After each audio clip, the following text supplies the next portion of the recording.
this is nothing more than a conservative talking point.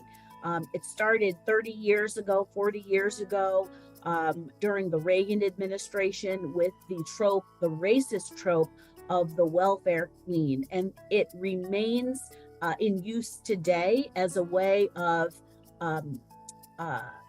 slandering and making poor people and people of color look as though they're lazy. I mean, in sheer numbers alone, there are many people who are not Black, more people who are not Black and brown who receive SNAP and TANF benefits. So the conservatives should be very aware that the proposals that they're making are going to hurt their own people as well. Hey, TheGrio fam, it's Gerren Keith Gaynor, White House correspondent and managing editor of politics at TheGrio, and I'm here with Patrice Willoughby, who is the Senior Vice President of Global Policy and Impact at the NAACP. Ms. Willoughby, welcome to TheGrio. Pleasure to have you. Thank you so much for inviting me. So, as you know, currently there are negotiations happening in Washington, D.C. between the White House and congressional leaders on raising the debt ceiling to prevent the nation's first default, which would be catastrophic for the country's economy. And as part of those negotiations, Republicans would like Democrats to agree to work requirements for safety net programs like SNAP, for example, which we know Black and brown communities rely on disproportionately. The NAACP sent a letter to Congress warning not to do this and the impact that it would have on Black communities. Tell us why sending this letter was so important and just what kind of impact this would have on Black and brown households. We sent the letter because those communities that are most in need really need to have people understand how work requirements are nothing more than a conservative talking point. The proposal that the House majority has introduced would deprive potentially 1 million kids of their cash benefits from their family. Additionally, many people who receive public assistance are already working, but they are remaining in poverty. That means that work requirements are not going to make them, miraculously work because they're already working.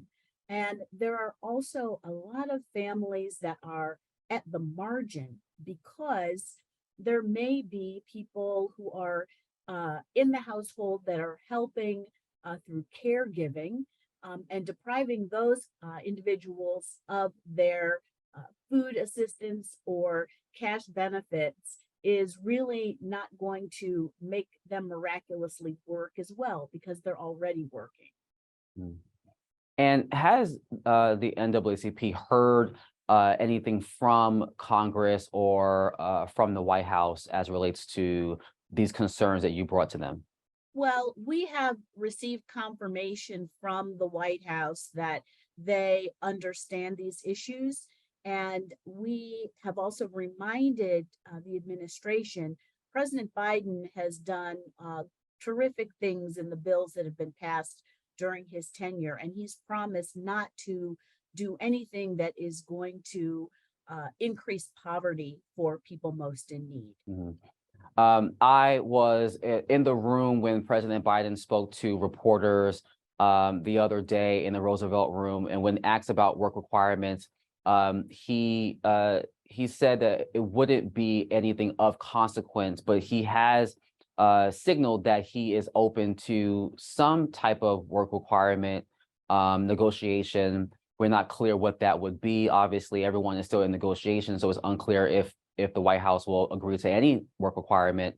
But as you mentioned, Republicans, you said that Republicans are essentially playing politics on this issue. But are you concerned that the president would work with Republicans and actually agree to some type of work requirement?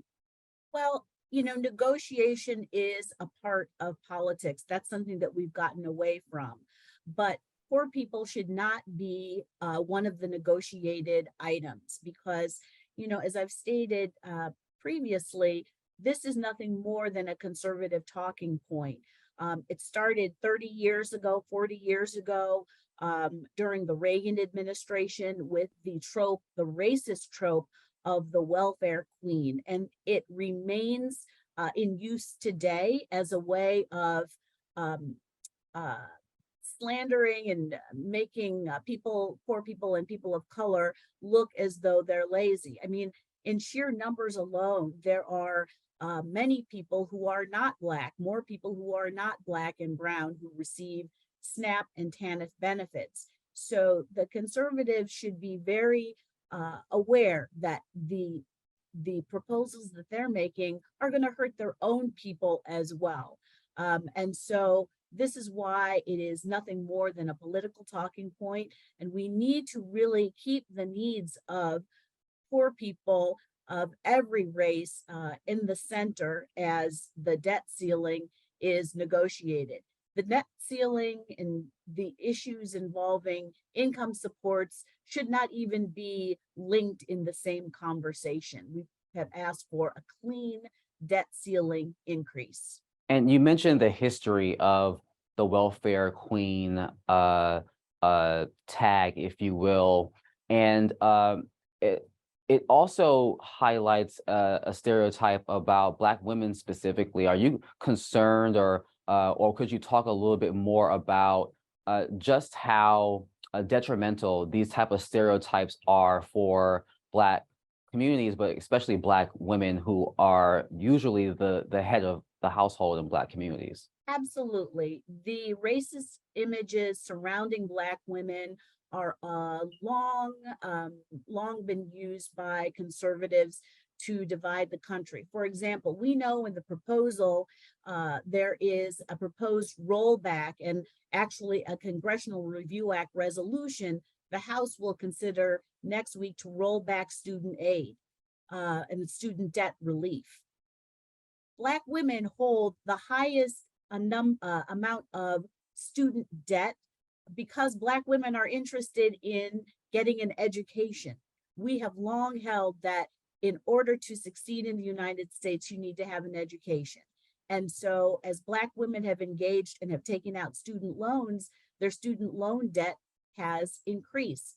Now, the conservatives in the House majority are trying to roll back that relief that is enabling Black women to participate in the economic lives of their families and in the country. So we're not fooled by this. It's nothing more than racism disguised as policy. And the NAACP is not going to stand for it. And COVID era SNAP benefits, for example, and other benefits have expired.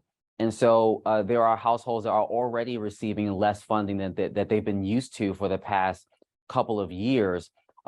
If there were stricter work requirements, is there a concern that it would only drive these households further into poverty? Absolutely. What we saw during the pandemic was that the stimulus payments and the COVID relief that was provided to low-income households was used in the same way that upper-income households use their money, and that is for some of the basic needs of families. And so that actually reflects the fact that low income is a symptom of a larger problem, in that people do not make enough money in the lives of their families.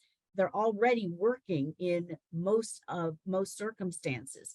And so instead of trying to assign higher levels of work to folks, we really need to focus on things like wages, education, and other supports that are going to help people have a more stable economic life. One could argue that if this is coming down to a negotiation between Republicans and Democrats, that if Republicans really dig their feet into the sand on this issue, that it is either work requirements or a potential default, which would be even more catastrophic for not just Black households, for all American households. What do you say to those who would make the argument that work requirements is better than the alternative. I would say that that's a false argument. The United States has never defaulted on its debt because the United States pays its bills. Same way that lower income people pay their bills and participate in the economy when their work lives support economic activity. That's a false choice, and the American people should simply reject it. And lastly, there's also the issue of wages. Just people working is not simply doesn't necessarily mean it's enough to have enough money to not just eat, but to live. How important should the conversation of wages also be lifted up as much as we're talking about whether or not there be work requirements for federal safety nets? I think that that's an excellent question because in many lower income households, people are working 2 and 3 jobs, even while unemployment levels are low and jobs are going unfilled. We see from economic trends that people will engage the job market when those jobs actually pay them enough to support their family. But people should not have to work 2 and 3 jobs because all of those wage levels are so low they cannot support their family with simply 1 job. And any final thoughts? I think that it's incumbent. The pandemic lessons have shown us that many people in the United States are a hair's breadth away from economic catastrophe. And I think that there is no place in politics linking the debt ceiling to the real economic needs of people.